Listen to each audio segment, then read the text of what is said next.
삼성전자가 3% 하락을 했죠. 그래가지고 분봉으로 보면은 개파락해가지고 계속해서 하락했는데, 수급을 보면요, 외국인 기관 합쳐가지고 굉장히 많이 매도를 했습니다. 그래서 개인이 1600만 주 매수했습니다. 외국인 기관이 이제 양매도를 했습니다. 기존에 여기 1월 11일에도 개인이 1800만 주 매수한 적 있죠. 1월 11일이면은 윗골 달고 내려올 때 여기도 개인이 엄청나게 많이 매수를 하고, 여기도 이제 개인이 매수를 하고, 그러니까 올라갔다 내려올 때 받는 게 개인이죠. 그 다음에 이제 현대차 같은 경우에도 3% 이제 하락했는데, 분봉으로 보면 이렇게 빠졌고, 일봉으로 보면은 이렇게 돼 있는데, 현대차 같은 경우에는 실적 발표 후에 3%대 하락했다 이렇게 나왔습니다. 그 현대자동차가 1월 26일에 실적이 나왔는데, 요게 영업이익이 가장 중요합니다. 영업이익을 먼저 보면은 이 당해 실적 같은 경우에는 요게 단위가 100만 원이니까 이게 1조입니다. 1조 6천억 원 해가지고 전년 동기 대비 증감률이 40%. 그러니까 2019년 4분기 대비 40% 증가를 했다는 건데,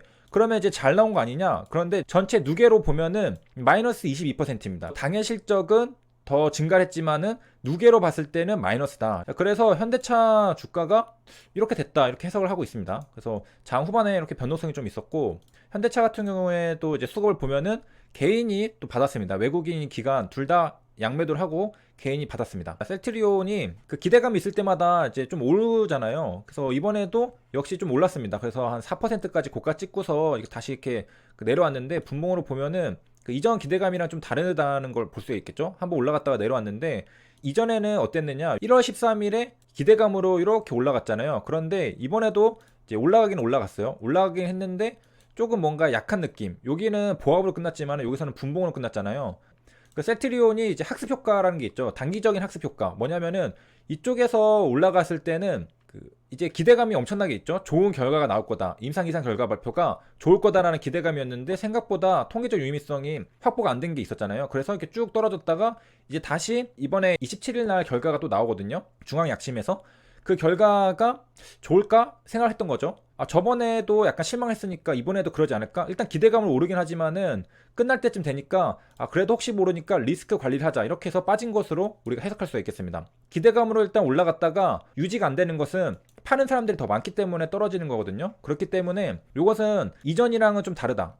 여기서는 이제 그러면 이제 내일 이슈가 어떤 게 있느냐, 1월 25일에 나온 기사를 일단 보면요, 셀트리온 코로나 치료제 2월 허가할 듯, 이런 기사가 있거든요. 지금 3개가 진행 중에 있습니다. 백신이랑 치료제. 그래서 백신은 아스트라제네카나 화이자가 있고요. 치료제는 셀트리온의 항체 치료제 레킬로나주가 있는데, 요거 허가를 식약처에서 진행 중입니다. 그러니까 식약처에서 진행 중인 것은 국내죠. 그 해외도 따로 진행하고 있겠지만은 국내에서는 일단 이렇게 3개가지가 진행 중입니다. 그래서 백신, 치료제 이렇게 진행을 하고 있고, 셀트리온은 현재 어느 단계냐, 여기 보면은 27일에 중앙약심 예정되어 있죠. 그래서 요게 사실상 결정을 내는 겁니다. 통계적으로 봤을 때 여기서 오케이가 사인 나왔으면 식약처에서도 오케이가 나왔거든요. 그렇기 때문에 내일 27일에 있는 결과가 굉장히 중요한 것이다 라고 볼 수 있겠고, 현재 셀트리온이 어디까지 준비가 되어 있느냐, 이제 검증 자문단으로부터 허가 권고를 받았죠. 이번에 이제 두 번째 게 기다리고 있는 게 이겁니다. 27일에 발표가 되고, 그래서 셀트리온은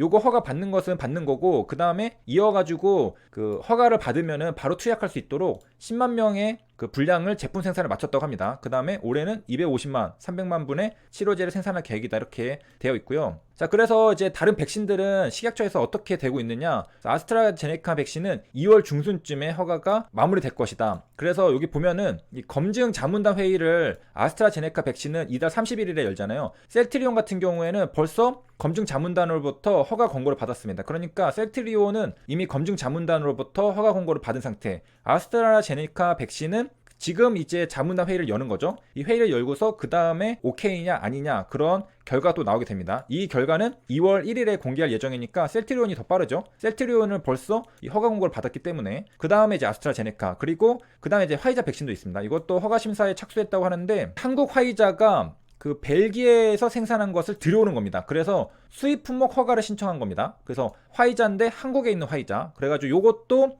지금 식약처가 검토를 하고 있는데 화이자가 제출한 뭐 백신의 비임상 시험, 이건 전임상, 동물 실험이고 임상 시험 품질, 위해성 관리 계획, 제조 품질 관리 이런 자료들을 검토를 하게 됩니다. 한국에서도 식약처가 굉장히 이제 빠르게 치료제랑 백신을 보급하기 위해서 여러 가지를 하고 있는데 시간을 단축하는 게 굉장히 중요하겠죠. 우리가 백신 치료제 언제 나오느냐 이제 국민들이 많이 기다리고 있잖아요. 그래서 심사 기간을 180일에서 40일로 단축했는데 보면은 이게 그 6개월이거든요. 그런데 거의 한두 달 내로 단축을 시켰습니다. 그래서 어떤 식으로 단축을 했느냐, 허가 신청할 때 원래 서류를 제출해야 되거든요. 그런데 그냥 심사에 필요한 자료를 미리 받아서 사전 검토를 했습니다. 원래 정식으로 할 때는 서류 제출하고서 그때부터 시작하는데 그게 아니라 좀 빨리 심사를 하니까 40일로 단축이 되죠. 그 다음에 플러스 여기에 국가 출하 승인 기간도 있거든요. 이게 90일에서 20일로 줄어듭니다. 그러면은 이게 3달인데 한 달 내로 줄어들게 되는데, 자, 국가 출하 승인은 생물학적 제재 같은 경우에 문제가 될 수 있거든요. 이것은 시중 유통 전에 국가에서 한 번 더 제품의 품질을 확인하는 시스템입니다. 그러니까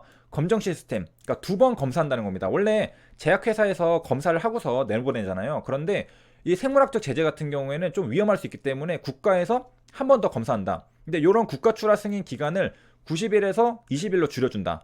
그러니까 이것도 결국에는 절차기 때문에 실제로 시판이 돼서 우리가 그 맞기 위해서는 시간이 걸리잖아요. 그런 시간을 줄여주겠다. 그러니까 국가에서 그 시간을 잡아먹는 것들을 좀 많이 줄여주겠다. 그런 것들입니다. 이제 시판허가 나온다면은 빠르게 우리가 백신도 접종할 수 있고 뭐 치료제도 맞을 수 있고 이렇게 되는 겁니다. 자, 그 다음에 이제 보면은 우리가 이제 아까 봤듯이 화이자, 아스트라제네카, 셀트리온 이렇게 3가지가 식약처에서 준비 중이라고 했었잖아요. 그래서 셀트리온 치료제 허가 백신보다 먼저 출시. 왜냐면은 그 아스트라제네카는 아직 첫 번째도 시작하지 않았습니다. 근데 셀트리온은 첫 번째 끝나고 두 번째가 진행 중이니까 굉장히 셀트리온이 더 빠르다. 그래서 치료제가 더 빠르게 허가될 예상이다. 그래서 이제 모든 절차가 이제 문제없이 진행이 되면은 2월 중에 백신 치료제가 허가가 예상된다 이렇게 나왔습니다. 그러니까 우리가 2월 중에는 셀트리온의 뭐 치료제 아니면은 아스트라제네카, 화이자 이런 백신들을 이제 허가가 되면은 우리가 이제 맞을 수 있다라는 것이고요. 자, 이제 그 남아 있는 게 뭐냐? 우리가 이제 검증 자문단은 끝났죠. 셀트리온 중앙 약심이 남았습니다. 요게 정확히 그 몇 시냐? 27일 내일이거든요. 내일 오후 2시입니다. 그러니까 결과가 사실상 결판이 나는 게 내일 오후 2시에 끝나게 됩니다. 그래서 이게 분수령이 되거든요. 그래서 이게 굉장히 중요한 거고 오후 2시니까 장중이죠. 장중에 발표됩니다. 사실상 근데 정부에서 셀트리온을 굉장히 밀어주고 있기 때문에 좋은 결과가 나오지 않을까 이렇게 예상을 해볼 수가 있겠습니다. 물론 그 어떻게 될지는 모르죠. 자, 그래서 이제 정리를 한번 해보자면은 이제 백신, 치료제, 허가 심사 절차는 어떻게 되느냐? 접수하고 예비 심사하고 여기서 이제 자문이 1, 2, 3이 있습니다. 그래서 셀트리온이 했었던 게 요게 검증 자문단 받았었고요. 여기서 허가 권고가 나왔죠. 그 다음이 중앙약사심의위원회인데 요게 지금 방금 봤던 27일 오후 2시에 결과가 발표가 나옵니다. 여기에서 이제 좋은 결과가 나오면은 사실상 허가까지 가거든요. 통계적으로 거의 뭐 100%라고 해요. 그래서 있고 요 뒤에 최종점검위원회도 있다고 하는데 사실상 여기가 결판이 나는 자리다. 그게 내일이다라는 것이고, 셀트리온 결국에는 임상 3상이 관건 이런 얘기도 있거든요. 이게 무슨 말이냐면은 셀트리온이 임상 2상까지 했잖아요. 3상에서 이게 일라일릴리랑 리제레논 치료제 수준의 효과를 입증해야 한다 이런 이제 뭐 비판들도 있습니다. 일단 미국 같은 경우에는 어떤 상황이냐, CNN에서 이제 저번에 밝혔었죠. 그 치료제, 항체 치료제 투약률이 25% 수준이었는데 요게 39%까지 올라갔습니다. 14% 포인트 가량 이제 증가를 한 것이고요. 이게 항체 치료제입니다, 둘 다. 그래서 그 일라일릴리가 개발한 거, 리제네논이 개발한 거 이렇게 2개가 있는데 요게 대해서 이제 어떤 비판들이 있느냐, 임상 2상 결과에서는 연구 방법이랑 뭐 대상 특성 등 객관적인 평가 자료들이 나와 있지 않다. 그러니까 자료들이 없기 때문에 실제로 요 치료제들이랑 비교하기 어렵다라는 비판들이 있습니다. 그래서 임상 3상에서 이런 효과들을 정확하게 우리가 밝혀내야 된다. 그런 것들을 입증해야지 우리가 이제 확실히 결과를 인정할 수 있다. 이런 비판들도 있는 겁니다. 그래서 어쨌든 근데 셀트리온이랑 셀트리온의 시판되기를 기다리는 사람들의 입장에서는 이런 것들보다는 빠르게 이제 시판이 되는 게 중요하겠죠. 여기까지 시청해주셔서 감사합니다.